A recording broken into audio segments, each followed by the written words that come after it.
इस मूवी की स्टार्ट में हम कुछ लोगों को देखते हैं जो कि स्काई से आकर गिरते हैं, लेकिन ये प्रेजेंट का नहीं बल्कि फ्यूचर का टाइम होता है।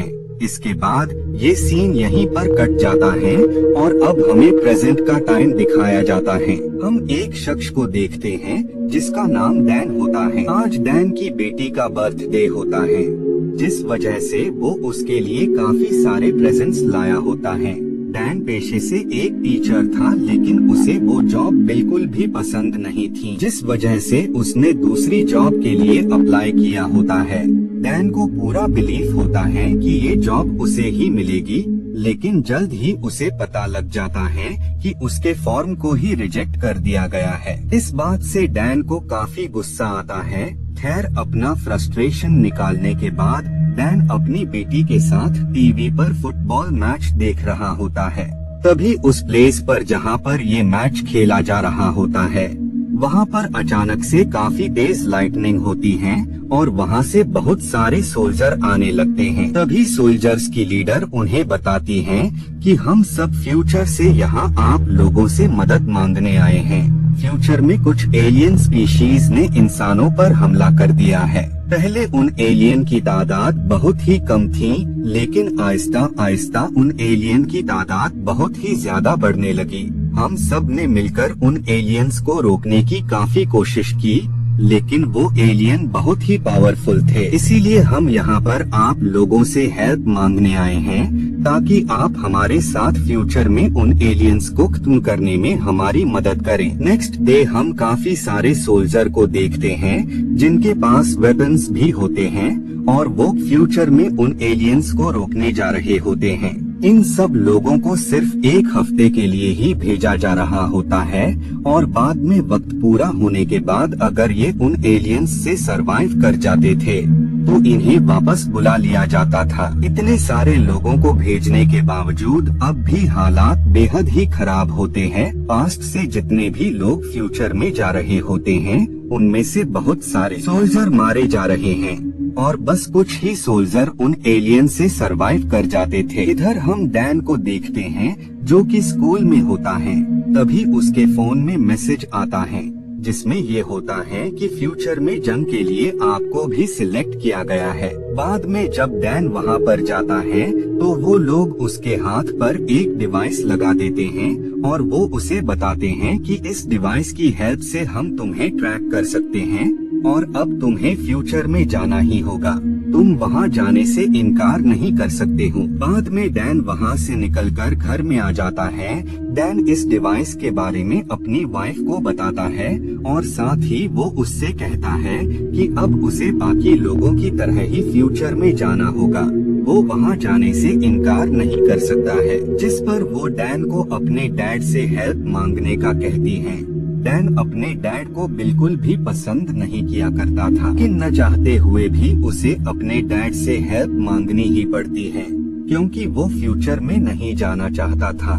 डैन के डैड उस डिवाइस को उसके हाथ से अलग करने की कोशिश कर रहे होते हैं। उसी दौरान डैन के अपने डैड से बहस हो जाती है, जिस वजह से डैन उस डिवाइस को अलग किए बगैर ही वहाँ से निकल जाता है और घर आकर वो वहाँ जाने की तैयारी करने लगता है। उस प्लेस पर डैन के जैसे और भी लोग होते हैं जिन्हें फ्यूचर में ले जाया जा रहा होता है। वहाँ पर एक लेडी होती है जो कि उन ऑफिसर्स से कहती है कि हमारे पास टाइम मशीन है, तो आप उस वक्त में जाएं जब एलियंस ने हमारे अर्थ पर कदम रखा था। आप उस टाइम में जाकर एलियंस को मार दे ताकि फ्यूचर में कोई जंग ही न हो।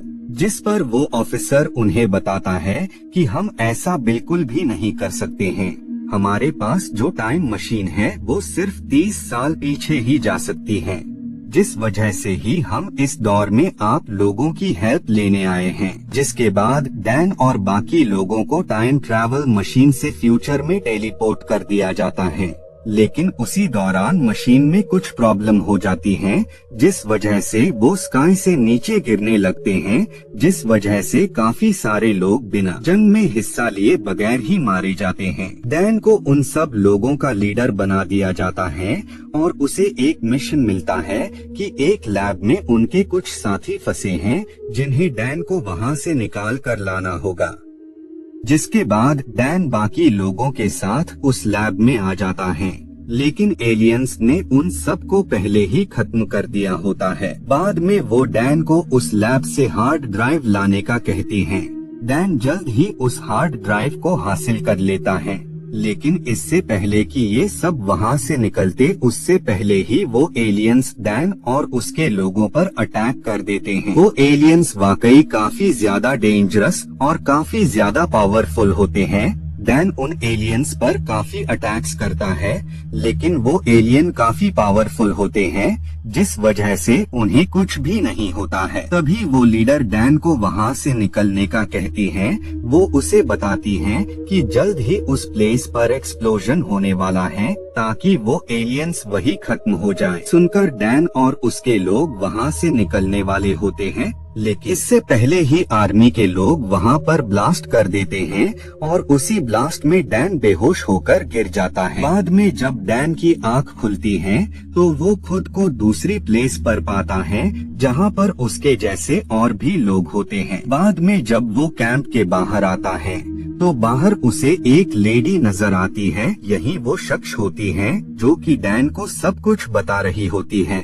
डैन उसे देखकर कहता है कि मुझे लगता है कि मैंने तुम्हें पहले भी कहीं देखा है, और जब वो उसे ध्यान से देखता है तो वो समझ जाता है कि ये कोई और नहीं बल्कि उसकी बेटी है। ये देखकर डैन को काफी खुशी होती है कि आने वाले वक्त में उसकी बेटी आर्मी की लीडर बनेगी। बाद में वो डैन को बताती है कि हमें उस एलियन की मेन एलियन को पकड़ना होगा, क्योंकि वो ही उन सब में सबसे ज्यादा पावरफुल है और वो ही इन लोगों की तादाद भी बढ़ा रही है। हमें जल्द ही उस एलियन को पकड़ना होगा, ताकि हम ये पता लगा सके कि उन एलियन को कैसे खत्म किया जा सकता है। जिसके बाद डैन अपनी बेटी के साथ उस प्लेस की तरफ निकल जाता है। वहाँ पर ऑफिसर ने पहले से ही उस एलियन को पकड़ कर रखा होता है। बाद में वो उसे केज में बंद करके उसे वहाँ से ले जा रहे होते हैं, लेकिन तभी वहाँ पर काफी सारे एलियंस आ जाते हैं जो कि उन लोगों पर अटैक कर देते हैं और साथ ही वो एक प्लेन को भी डिस्ट्रॉय कर देते हैं, जिस वजह से डैन और उसकी बेटी एक गाड़ी में बैठ जाते हैं। डैन की बेटी लातदाद यानी काउंटलेस उन लोगों पर अटैक कर रही होती है। बाद में ये लोग उस प्लेस पर वापस आ जाते हैं जहाँ पर उन लोगों ने उस एलियन को कैद किया होता है। डैन की बेटी उस एलियन की बॉडी से ब्लड सैंपल को लेती है और बाद में काफी रिसर्च करने के बाद ये फाइनली उस सिरम को बना लेती हैं, जिससे उन एलियन को खत्म किया जा सकता है। वो अपने डैड को बताती हैं कि आप इस सिरम को अपने वक्त यानी अपने टाइम में ले जाएं और इसकी काफी सारी कॉपीज बनाएं और दोबारा से इसी दौर में आकर इस सिरम की हेल्प से सब एलियंस को मार देना।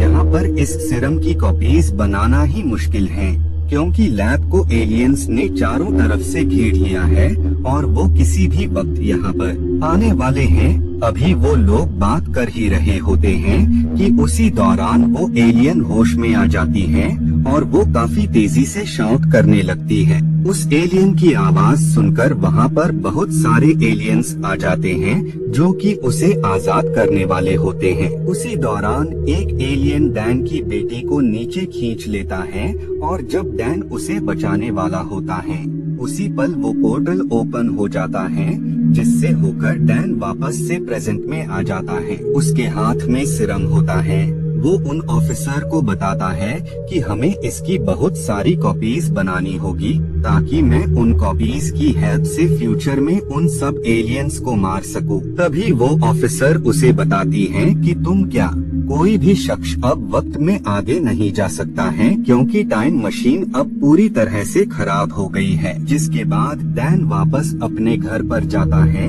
जहां वो अपनी बेटी से मिलता है। डैन अपनी को देखकर काफी खुश हो जाता है और वो उसे गले लगा लेता है। डैन का जो फ्रेंड होता है उसे कुछ ओरिजिन की वजह लावा की राख है। लावे के बारे में डिटेल में जानने के लिए डैन अपने स्टूडेंट से मिलता है, जिसे लावे के बारे में बहुत कुछ मालूम होता है। वो उन्हें बताता है कि काफी वक्त पहले वहाँ पर काफी सारा लावा निकला था, जो कि टाइम के साथ ठंडा हो गया और बाद में वो प्लेस बर्फ से ढक गई, जिस वजह से वो जो एलियंस थे वो भी वहीं दबकर रह गए। बाद में फ्यूचर में जब ग्लोबल वार्मिंग काफी ज्यादा बढ़ जाएगी तो उसकी वजह से बर्फ पिघलने लगेगी और जो उसके नीचे दबे एलियंस है वो भी उस प्लेस से बाहर आने लगेंगे। ये सुनकर डैन अपने डैड के पास जाता है और वो उनसे कहता है कि मुझे आपकी हेल्प चाहिए। वो उन्हें सारी बात बता देता है और साथ ही वो उनसे कहता है कि फ्यूचर में वो एलियन हम लोगों पर अटैक करे, इससे पहले ही हम उन एलियंस को हमेशा के लिए मार दें, तो फ्यूचर में होने वाली वॉर कभी नहीं होगी। ये सुनकर डैन के डैड उसकी हेल्प करने को रेडी हो जाते हैं। बाद में ये सब उस सिरम के, जिसके बाद वो उस प्लेस पर आ जाते हैं जहां एलियंस होते हैं। जिसके बाद डैन और उसके लोग उस सिरम को इंजेक्ट कर उन्हें मार रहे होते हैं, लेकिन इससे पहले ही उन एलियंस में सबसे पावरफुल होती हैं वो जाग जाती हैं। उसके साथ ही काफी सारे एलियंस भी आजाद हो जाते हैं, जिस वजह से उनका जो साथी था वो एक बॉम्ब की हेल्प से वहां पर ब्लास्ट कर देता है, जिसमें उन एलियंस के साथ वो खुद भी मारा जाता है। वही वो एलियन बाहर आ जाती है, जहां बाहर वो एलियन तेजी से डैन के फादर की तरफ बढ़ रही होती है, लेकिन इससे पहले ही डैन इस सिरम को उसके हाथ पर इंजेक्ट कर देता है, जिससे उसे काफी पेन होने लगता है। इसीलिए वो डैन पर अटैक कर देती है और वो उसे मारने वाली होती है, लेकिन इससे पहले ही डैन के डैड अपने हाथ पर कट लगा लेते हैं, इसीलिए वो उनकी तरफ बढ़ने लगती हैं। तभी डैन उस सिरम को उसके अंदर इंजेक्ट कर देता है, जिस वजह से उसकी डेथ हो जाती है। और इसी के साथ ये मूवी यहीं पर एंड हो जाती है।